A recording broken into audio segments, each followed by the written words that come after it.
Tata company వాళ్ళు Tata Sierra launch చేశారు.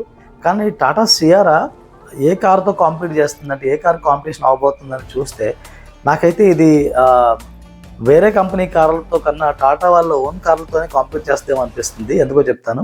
So Tata Sierra వీళ్ళు లాంచింగ్ ప్రైస్ 11.49 lakhsతో బేస్ మోడల్ దింపారు.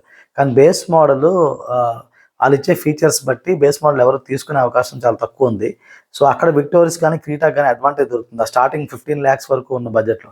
15 lakhs తర్వాత నుంచి ఏదైతే ఉంటుందో ఆ బడ్జెట్లో మేబీ క్రీటాను కొంతవరకు కాంపిటీషన్ అవ్వచ్చు. కానీ ఎందుకో నాకు ఇది హ్యారియర్తో బాగా కాంపీట్ చేయగలుగుతా అనిపిస్తుంది. ఎందుకంటే టాటా సిఆర్ యొక్క వీల్ బేస్ హ్యారియర్ యొక్క వీల్ బేస్ ఆల్మోస్ట్ దగ్గర ఉన్నదన్నమాట. సో ఆ రకంగా చూసుకుంటే టాటా సియారా మనకి హుండై క్రీటా, మారుతి విక్టోరియస్తో కాకుండా I think it will compete with upcoming new Kia Seltos and Tata Harrier itself. నాకు అక్కడ అనిపిస్తుంది. And moreover I think maybe Mahindra థార్కి ఏదైనా కొంచెం కాంపిటీషన్ వస్తుందా అని ఒక థాట్ అయితే అనిపిస్తుంది. మీకేమనిపిస్తుందో కామెంట్ చేయండి.